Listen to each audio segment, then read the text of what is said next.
Hey Semagon, seperti biasa bagaimana kabar kalian untuk pagi ini? Seminggu sudah kita menunggu dan akhirnya bocoran manga One Piece chapter 1081 baru saja rilis di pagi hari yang cerah ini. Jadi bagaimana nih, apakah puasa kalian masih lancar sampai saat ini? Semoga selalu dikuatkan ya. Bocoran untuk chapter 1081 ini sudah dikonfirmasi dan juga dipatenkan langsung oleh pihak terpercaya yakni Redon dan juga Warsgen Forum. Chapter sebelumnya menceritakan momen yang cukup menggelegar, yakni pukulan tinju cinta Garp menjadi pembuka awal Battle Royale yang akan terjadi di Pulau Hachinosu. Itu pun diikuti dengan terungkapnya banyak sekali buah iblis baik dari sisi kru Kurohige maupun pihak organisasi Sword.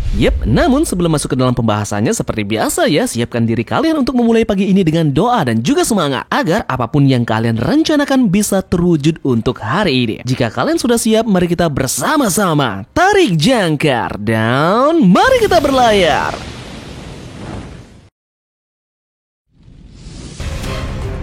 One Piece chapter 1081 kita kali ini diberi judul Kapten Kapal ke-10 Kuzan. Dan seperti pada judul yang tertera, Aokiji adalah kapten ke-10 bajak laut Blackbeard. Kita pun melihat pertarungan antara guru dan juga murid di Hachinosu, yakni Aokiji melawan Garp. Dikonfirmasi bahwa Aokiji merupakan murid pertama dari sang legenda Monkey D. Garp. Garp tidak mengalahkan Aokiji, tetapi Garp berada di atas angin dalam pertempuran, yang berarti Aokiji telah terdesak, tetapi dia tidak dikalahkan. Nah, ketika Aokiji ini bergabung dengan bajak laut Kurohige, Blackbeard bertanya kepadanya tentang pria dengan luka bakar. Tetapi tampaknya pria itu memiliki rod poneglyph yang terakhir. Kemudian setelah itu kita pun mendapatkan informasi terbaru mengenai kondisi yang dialami oleh bajak laut Hurt yang dipimpin oleh Trafalgar Law. Informasi terakhir menyebut bahwa Law telah dikalahkan. Namun dia masih hidup. Kita tidak mengetahui kondisi dari Kid, tetapi kondisi dari Law dan juga Beppo sementara ini masih hidup. Dan bocoran terakhir mengatakan bahwa narator telah mengumumkan kekalahan bajak laut Hurt yang dipimpin oleh Trafalgar Law.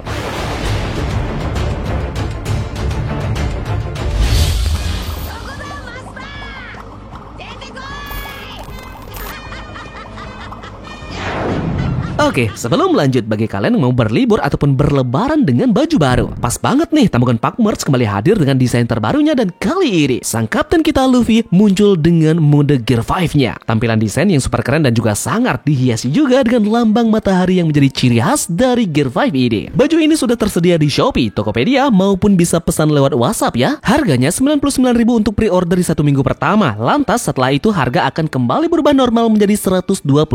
Lebih untung 20.000 kan? Jadi segera check out t-shirtnya. Bahan baju Cotton Combat 30S dan kualitas sablon DTF Premium Grade A. Tersedia 2 varian warna, yakni hitam dan juga putih. Pas banget kan dipakai berlebaran dengan baju baru yang super keren dan premium quality. Eits, tidak hanya sampai di situ. Bagi 30 orang pertama yang check out akan mendapatkan hadiah gratis berupa gantungan kunci keren dari One Piece. Di dalamnya juga sudah include banyak stiker hologram yang keren dan juga lucu. Jadi buruan pesan segera di Shopee, Tokopedia maupun via WhatsApp ya, dan dapatkan promo ini terbatas hanya seminggu saja. Jika kalian mau gampang, link pemesanannya sudah Tamukon cantumkan di deskripsi video ini ya. Luar biasa, ada beberapa informasi yang benar-benar menarik terkait dengan isi One Piece chapter 1081 yang baru saja dibocorkan ini. Jadi Tamukon akan sedikit mengeluarkan pendapat ya mengenai isi dari chapter 1081 yang luar biasa ini. Nah, akhirnya kita mengetahui sosok di balik komandan ke-10 dari bajak laut Kurohige. Dia adalah sang mantan Admiral Aokiji. Ini benar-benar di luar dugaan kita karena sama sekali kita tidak mengetahui bahwa Aokiji ternyata berada di Pulau Hachinosu bersama dengan keempat kru Kurohige yang lainnya. Aokiji memang diketahui dari dulu mengidolakan Garp pada masuk awal menjadi seorang marinir. Garp adalah mentor yang memberitahu Aokiji segala macam hal baik itu dalam sistem politik maupun pelatihan bertarung. Karena memang diketahui Aokiji merupakan mantan anak didik pertama dari Garp. Dan fakta of the day, kekuatan dari Garp memang benar-benar luar biasa walaupun dalam usia senjanya. Bayangkan saja Aokiji sang mantan admiral dengan kekuatan yang begitu luar biasa mampu diserang oleh Garp bahkan dia terdesak. Jadi sang kakek tua ini benar-benar monster walaupun dalam usia senjanya. Menariknya adalah apakah rumor yang menyebut bahwa status Aokiji sebagai bagian dari organisasi SWORD akhirnya tertutup setelah mengetahui dia adalah kapten ke-10 dari bajak laut Kurohige. Nah, kuncinya ada pada informasi yang terungkap bahwa ketika Kuzan ini bergabung dengan Blackbeard Pirate, Blackbeard bertanya kepadanya tentang pria dengan luka bakar dan tampaknya pria itu memiliki rod poneglyph yang terakhir. Nah, sepertinya Kurohige sangat menginginkan informasi pria dengan luka bakar ini. ada sesuatu yang membuat Kurohige ini percaya bahwa Aokiji benar-benar aman dan bisa menjadi kapten ke-10 dari bajak lautnya. Karena pada dasarnya tidak ada orang yang gampang begitu saja masuk ke dalam kru Kurohige, apalagi menjadi kapten ke-10 jika tidak ada sesuatu yang benar-benar menguntungkan bajak laut Blackbeard ini. Tamagon akan membahas ini di video berikutnya ya. Sepertinya ada sesuatu yang benar-benar menarik yang harus kita bahas mengenai hal ini. Kemudian selanjutnya untuk kekalahan dari Trafalgar Law sudah kita bisa prediksi dari awal bahwa Kurohige benar-benar berhasil mengalahkannya. Namun kondisi dia pada saat ini masih hidup dan kita masih belum mengetahui apakah buah iblis dari Trafalgar Law ini masih aman atau tidak. Namun Trafalgar Law menambah deretan nama dari para supernova yang benar-benar diuji dan jatuh di dunia baru dengan bertemu seorang Yonko yang sebelumnya juga Yuta Skid ini alami. Jadi mungkinkah Luffy dan kawan-kawannya di Pulau Egghead akan bernasib sama dengan mereka yang bertemu dengan salah satu Gorosei yakni Saturnus berada di sana? Tidak ketinggalan ya informasi bahwa di minggu depan chapter akan libur karena adanya acara Golden Week di Jepang.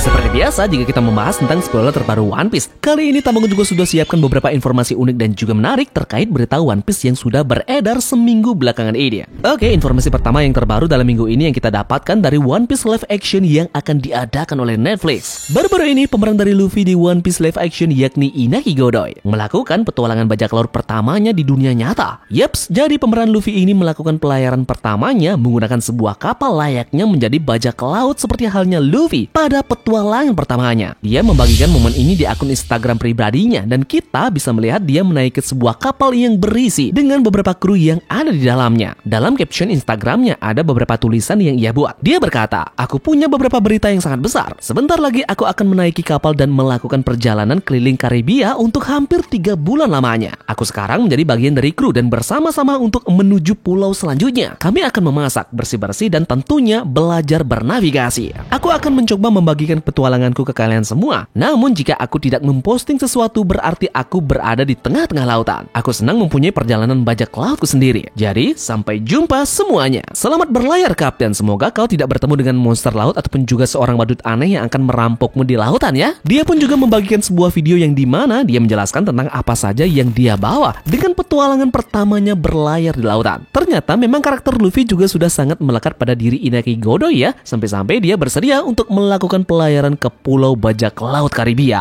Hati-hati bertemu dengan si ompong di sana. Berita kali ini kembali datang dari One Piece Magazine volume 3. Baru-baru ini di sana ada informasi menarik yang kita dapatkan dari keluarga Vinsmoke. Terungkap bahwa nama asli dari ayah Sanji yaitu Vinsmoke Judge seharusnya namanya adalah Saint Germain. Namun di dalam manga diubah menjadi Vinsmoke Judge. Jadi dengan ini sepertinya Oda Sensei dengan sangat jelas bermaksud untuk menjadikan ayah Sanji sebagai bagian dari kaum Tenryubito pada awalnya. Jadi mungkinkah dengan hal ini kita bisa menyebut bahwa memang ada proyeksi Sanji diplot sebagai salah satu karakter yang berhubungan dengan Tenryubito. Atau mungkin ibu dari Sanji yakni Sora bisa jadi adalah keturunan dari Tenryubito sendiri dan nanti Oda Sensei akan menjelaskan di dalam manganya. By the way, ini adalah desain pertama orat-orat yang dibuat oleh Oda Sensei dalam menggambar karakter dari Vinsmoke Judge. Desain luar biasa yang benar-benar keren. Menarik untuk melihat kembali chapter 1079. Ada hal yang cukup unik yang kita mendapatkan yakni bagaimana kita bisa melihat munculnya armada dari bajak laut Akagami yang menghadang Yuta Skid dan kawan-kawannya ke Elba. Di sana diperlihatkan ada 3 orang yang menjadi pemimpin dari mereka. Namanya cukup aneh dan sebagian besar dari kita belum mengetahui karakter ini dan dari mana mereka berasal. Namun setelah diperlihatkannya pemimpin dari armada bajak laut Akagami, Tamagon menduga bahwa ada kode dari Oda Sensei yang menegaskan bahwa Akagami no Sense benar-benar adalah bagian dari kaum Tenryubito. Ini bisa kita lihat dari nama pemimpin dari armada bajak laut Akagami ini. Fugar Dentier bisa kita hubungkan dengan kata Figureland yang dimana itu adalah keluarga dari Akagami no Sense. Kemudian ada nama Gero Tiny. Yep, mungkin bisa kita hubungkan dengan Gero Tiny the Love Flakway. Ini disebut juga katak di mana binatang ini diasosiasikan dengan Perancis. Nah, tema ini sangat erat kaitannya dengan pemerintahan dunia kan, di mana Perancis erat kaitannya dengan Maria Joa karena inspirasi membuat tempat itu berasal dari Centio de Chambord yang berasal dari negara Perancis. Kemudian nama terakhir adalah Princess Bourgeois. Ini juga memiliki kemiripan dengan nama istana Tenryubito yakni Maria Guis. Yups, jadi mungkin itu saja yang bisa Tamagon sampaikan ya terkait terkait dengan bocoran manga One Piece chapter 1081 dan juga beberapa informasi penting dan juga menarik dari One Piece seminggu belakangan ini. Mungkin dari kalian punya pendapat ataupun asumsi mengenai chapter terbaru ini, tulis di kolom komentar dan silahkan berdiskusi. Yups, jadi sekian saja pelajaran kita hari ini. Kita akan menuju pulau berikutnya untuk mereview chapter yang luar biasa ini dan membahasnya bersama-sama. Terima kasih ya dari kalian yang sudah mau ikut berlayar bersama-sama hari ini. Mohon maaf jika temukan ada salah-salah kata ya nakama.